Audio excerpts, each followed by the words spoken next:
Hi, go ahead and get yourself comfy in a chair or on the couch, on the floor, whatever you like to do, wherever you like to be, because it's story time. We're going to hear the story of Raphael and the cheese. In a house not very far from your own, there lived a little mouse whose name was Raphael. He lived in a hole in the wall right next to the kitchen. And you might wonder, you probably know the answer, why he liked to live by the kitchen. Made it very easy to grab himself a midnight snack. On this particular day, he was getting ready for his grandma to come and visit. Now, you might think that was an exciting event to get to have some family over. Maybe they enjoy each other's company, play some board games. For Raphael, it definitely brought some mixed emotions. His grandma was the type of mouse who, as soon as she walked in the burrow, would lift her head up, sniff around. You could see her whiskers moving up and down. And the first thing she would say was, "You forgot to clean that corner over there, Raphael. Didn't I tell you that the corners are the most important parts to get clean? You know that if there's dust in the corners, then I might sneeze." And so it was like that. So Raphael was trying to get ready for her to come. He was cleaning every corner. He had prepped the scones he was going to make, lemon currant, and he had already gone and picked out several teas, varieties of teas for her to choose from. She always liked to have options. He was feeling like it might be okay, but at the same time, his little heart was thumping away in his chest faster than he could even count. You know, that's how it is for mice. They can't count very fast or very high in the first place, so it makes it a little more difficult. So here he was, his thoughts racing faster than his feet could as he was rushing around trying to get the last touches on the meal and trying to get everything in the house cleaned. And that's when it hit him. He wanted a piece of cheese. Bad. He needed a piece of cheese. The only thing was, his grandmother said that cheese was evil. She said that only naughty mice eat cheese. She said that cheese was for the kind of mice that live in the gutter. Ooh. He didn't want to be a gutter mouse, but oh, he really did love a good Gouda. That was his favorite. Sometimes a pungent blue. And even cheddar, pepper jack, Swiss, they were all pretty tasty, to be honest.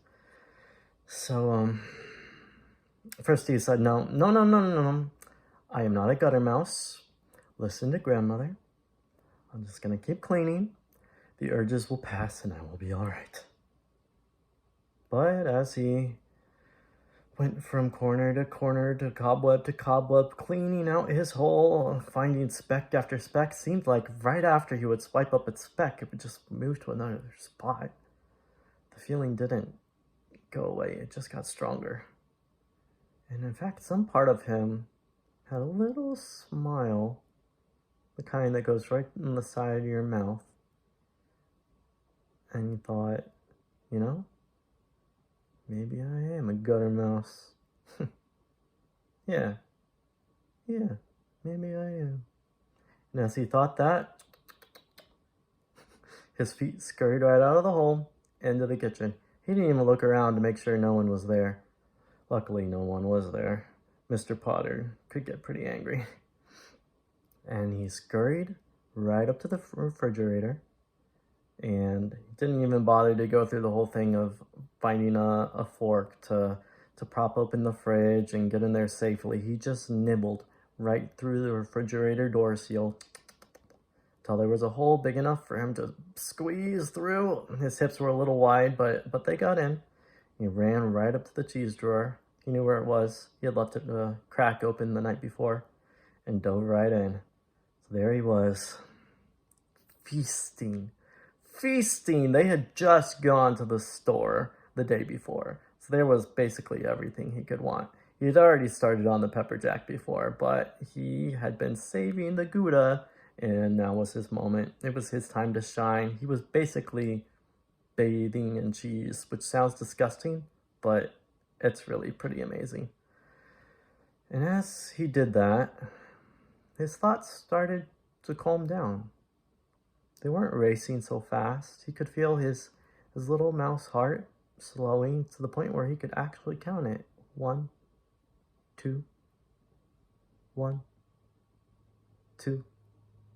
He can only count to 2. And he thought of his grandmother. And he thought how she would most likely be upset with anything he did.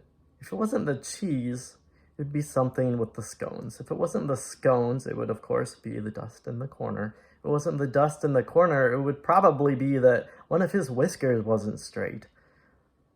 Maybe the problem wasn't that he liked to eat cheese. Maybe the problem had something to do with her.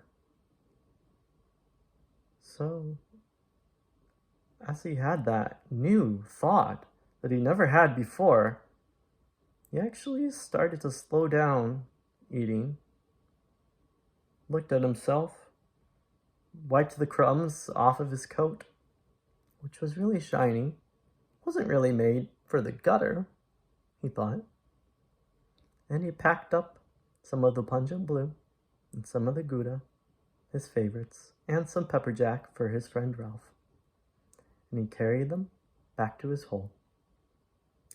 And he decided not to hide them away where grandmother wouldn't see, but to keep them right there in his crisper that he would open wide as soon as she entered the door. And when he thought that, for the first time, he felt like he was home.